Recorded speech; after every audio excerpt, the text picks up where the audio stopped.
Trump memberi Putin waktu 50 hari untuk mengakhiri perang, dan kini ia diduga mempersingkat waktu tersebut menjadi 10 hari.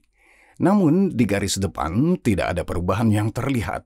Rusia tidak hanya menunjukkan ketidaksiapan untuk mengakhirinya, tetapi justru mengintensifkan operasi di garis depan sebagai bagian dari ofensif musim semi panas yang sedang berlangsung dan mencapai kemajuan yang signifikan di Donbas. Pokrovsk sudah dikepung di 3 sisi, dan setiap ekspedisi ke kota itu bagaikan pertarungan maut. Ukraina yang melemah, tidak yakin akan bantuan Barat, dan terutama menderita masalah personel kronis, terpaksa bersiap menghadapi tekanan lebih lanjut dari tentara Kremlin. Untuk tujuan ini, garis Surovikin Ukraina sedang dibentuk, juga dikenal sebagai garis Donbas baru, garis pertahanan baru di utara Dobropilia, Kramatorsk, dan Sloviansk yang dimaksudkan untuk memenuhi satu tugas mendasar, menghentikan laju Rusia, sebagaimana Ukraina dihentikan oleh garis Surovikin di Zaporizhia pada tahun 2023. Bagaimana situasi di garis depan? Akankah garis Donbas memberikan stabilisasi bagi Ukraina? Mari kita lihat di peta.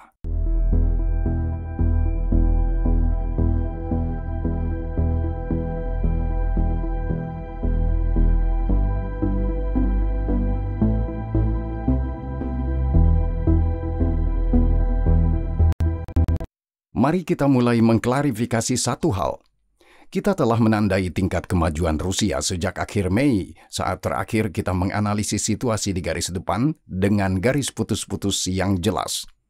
Dengan cara ini, kita dapat memvisualisasikan kemajuan yang dicapai Federasi Rusia dalam 9 minggu terakhir. Jelas bahwa serangan Rusia terus berfokus di Oblast Donetsk, meskipun dalam beberapa minggu terakhir, aksi ofensif juga diamati di wilayah lain. Di bagian timur Oblast Zaporizhia, Rusia merebut kota Kamiansk dan tak lama kemudian mulai bertempur untuk merebut desa tetangga Vyshchane. Hal ini memungkinkan mereka menyerang Stepnohirsk. Pinggiran dan bangunan di wilayah ini dibombardir secara intensif, menunjukkan persiapan untuk upaya penyusupan posisi Ukraina oleh kelompok penyerang. Potensi perebutan Stepnohirsk akan membawa distrik selatan Zaporizhia dalam jangkauan drone FPV Rusia. Namun demikian, ini bukan arah yang sangat penting. Tindakan Rusia di sini bersifat terbatas. Rusia juga melakukan operasi di Tenggara Huliaipole, merebut desa Malnivka pada 14 Juli, hanya mencoba untuk mengikat unit Ukraina di wilayah ini. Namun, beban utama ofensif Rusia bertumpu pada Oblast Donetsk, tempat Rusia menyerang dari beberapa arah. Di barat daya, mereka hampir sepenuhnya mendorong pasukan Ukraina melewati perbatasan Oblast Zaporizhia dan Dnipropetrovsk, merebut puluhan desa di tepi timur Sungai Vovcha dalam beberapa minggu terakhir. Di antaranya adalah wilayah-wilayah seperti Vilnepole, Shevchenko, Fedorivka, Komar, Yalta, dan Zaporizhia. Hanya Komisuvacha, Oleksandrohrad, dan Iskra yang masih berada di bawah kendali Ukraina, sementara pertempuran terus berlanjut untuk memperebutkan Voskresensky dan Zelenihai yang kemungkinan telah direbut Rusia. Di wilayah Yalta, Ukraina melancarkan serangan balik, merebut kembali sebagian kendali. Namun demikian, keberhasilan Rusia membuka kemungkinan bagi mereka untuk menyerang sayap kiri posisi Ukraina di Zaporizhia, meskipun pencapaian tujuan ini bergantung pada potensi ofensif mereka. Meskipun komando Rusia saat ini memusatkan perhatiannya di tempat lain, dalam beberapa bulan terakhir mereka telah berulang kali mengubah arah serangan utama, beradaptasi dengan kelemahan Ukraina. Faktanya, serangan Rusia memprioritaskan wilayah timur Laut Pokrovsk untuk memutus jalur pasokan mereka, termasuk kota Mirnohrad dan kota terdekatnya.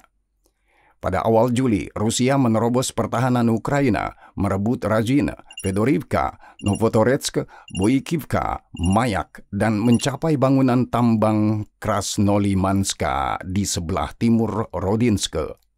Bersamaan dengan itu, pertempuran berlanjut untuk merebut Novoekonomichne yang pada 25 Juli hampir seluruhnya telah berada di bawah kendali Rusia.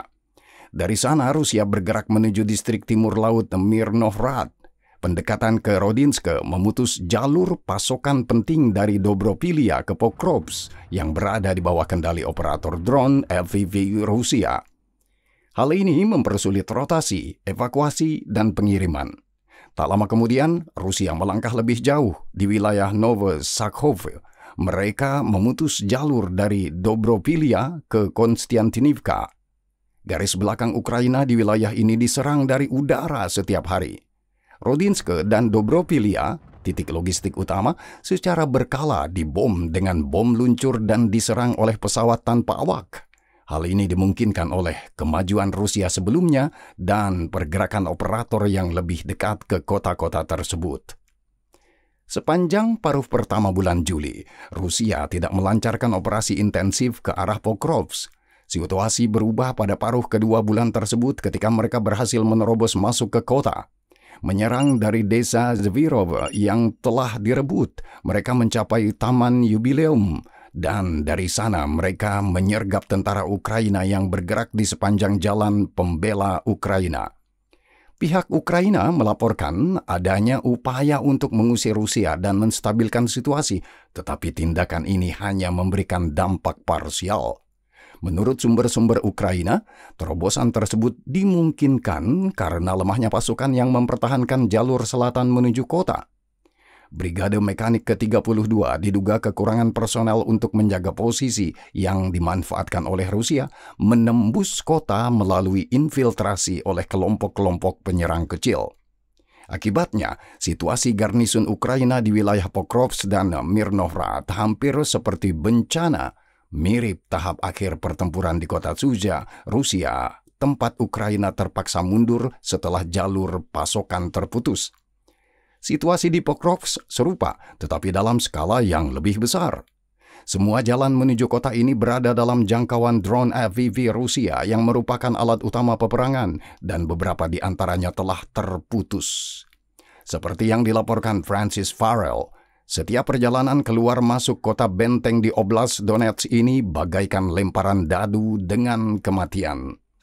Serangan Rusia mungkin bertujuan untuk mengikat garnisun dalam pertempuran dan mencegah evakuasi mereka atau memberikan dukungan kepada sektor lain.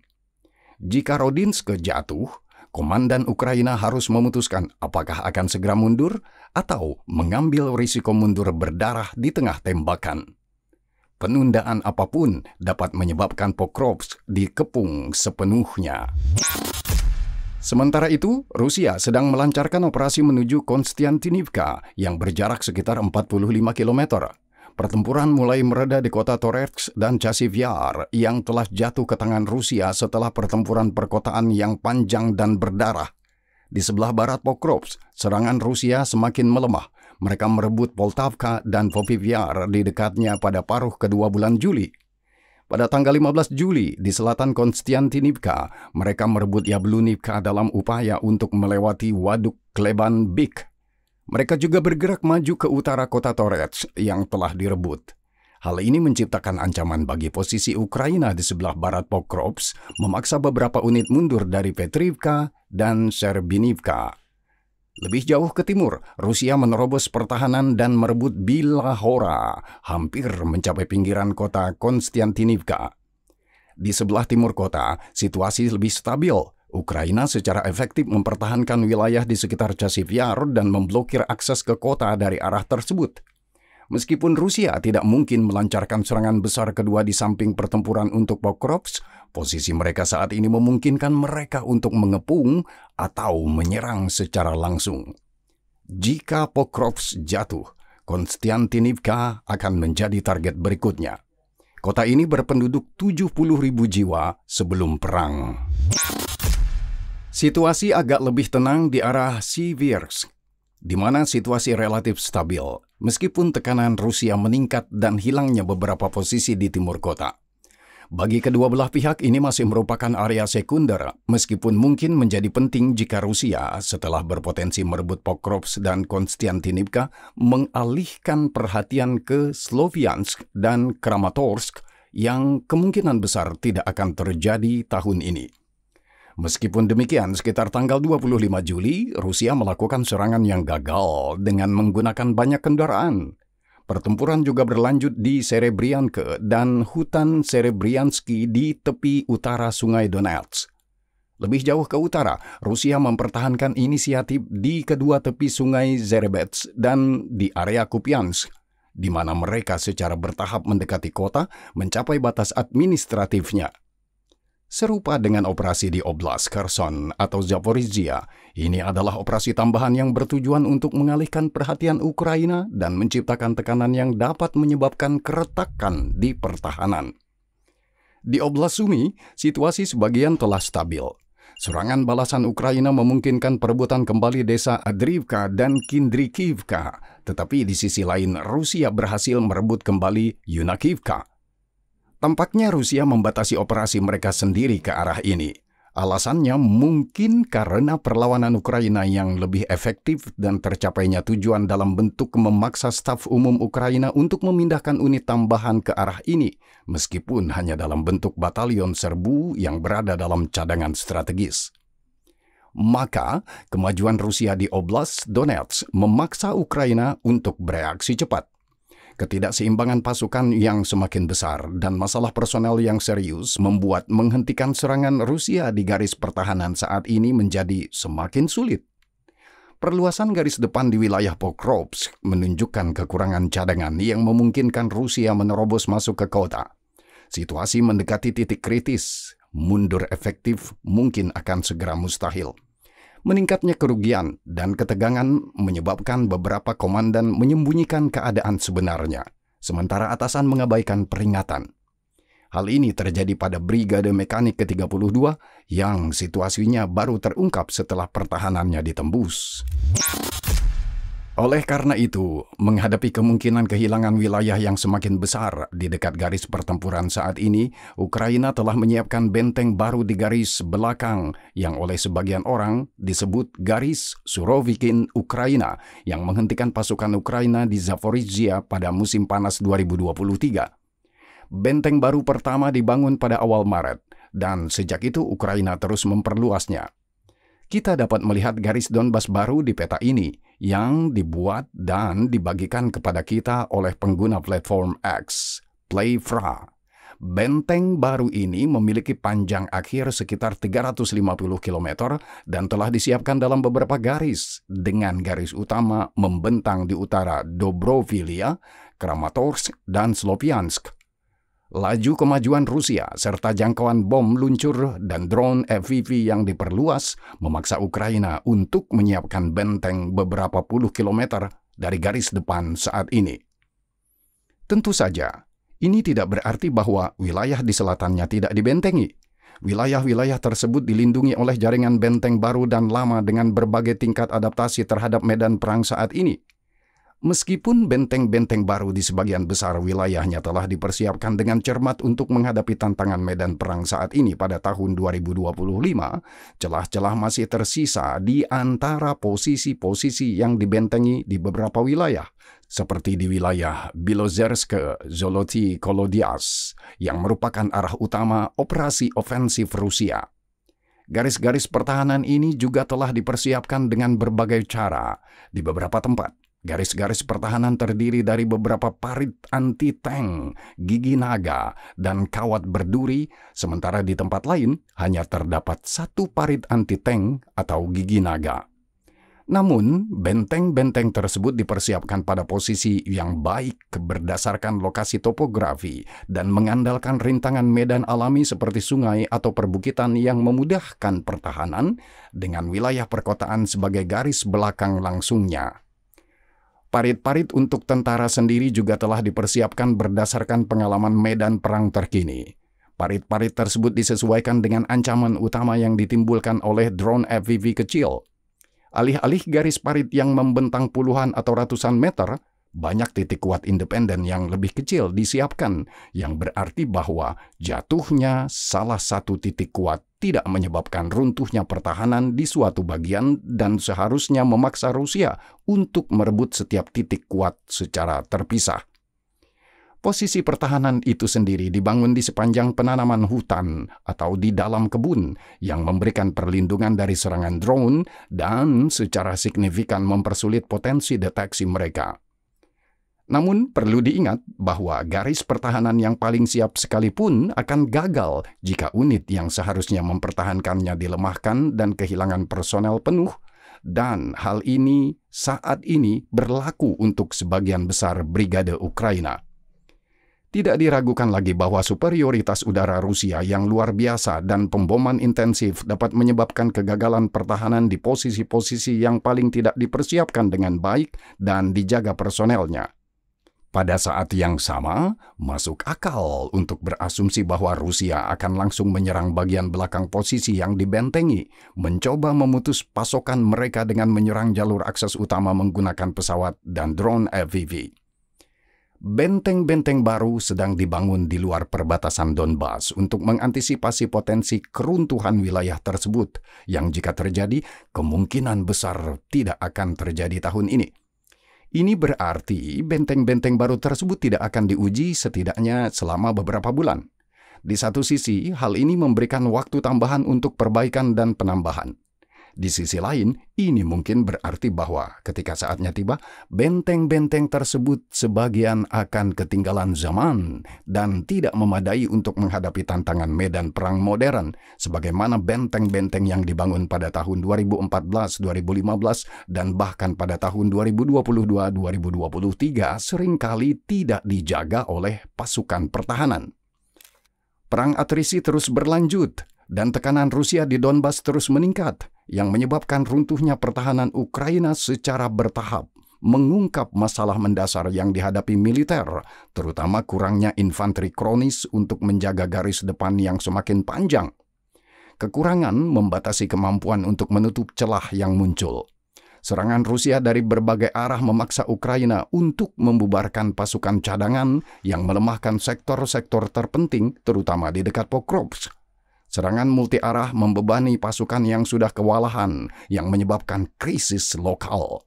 Sementara itu, masalah mendasar, kekurangan personel, masih belum terselesaikan. Seperti yang diakui Taras Chmut, Presiden Yayasan Come Back Alive, dalam sebuah wawancara dengan Pravda Ukraina. Statistik kami negatif, kami kehilangan lebih banyak orang daripada yang kami dapatkan. Kami memiliki terlalu sedikit rekrutan. Ia menambahkan bahwa reformasi yang terdiri dari pembentukan korps ternyata fiktif dan masalah utamanya adalah tidak ada lagi orang, tidak ada lagi sumber daya, dan perang atrisi terus berlanjut. Rusia memanfaatkan kekurangan ini, menembus garis depan dengan kelompok penyerang kecil dan menciptakan celah lokal yang kemudian mereka kembangkan dalam serangan lanjutan. Aksi mereka didukung oleh penerbangan intensif, 100 hingga 200 bom luncur dijatuhkan setiap hari. Rusia juga telah melibatkan ribuan operator drone dan baru-baru ini memperoleh keuntungan lokal dalam penggunaan drone FPV. Taktik semacam itu memungkinkan mereka untuk menembus pertahanan Ukraina, tetapi juga menimbulkan kerugian besar. Namun demikian, Rusia tidak melambat. Percaya bahwa setiap celah akan memberi Ukraina kesempatan untuk menata ulang dan membangun kembali garis depan. Jika garis pertahanan yang sedang dipersiapkan diperluas lebih lanjut dalam beberapa bulan mendatang dan Ukraina memiliki sumber daya manusia yang memadai untuk menjaganya saat uji coba, hal ini dapat memungkinkan stabilisasi situasi secara menyeluruh dan menghentikan laju musuh jika terjadi potensi kehilangan Donbas. Namun, momen ini belum tiba, dan beberapa bulan mendatang akan diwarnai dengan pertempuran sengit di Donbas. Wilayah ini ingin direbut Rusia pada akhir tahun ini, meskipun hal ini hampir pasti tidak akan terjadi pada tahun 2025.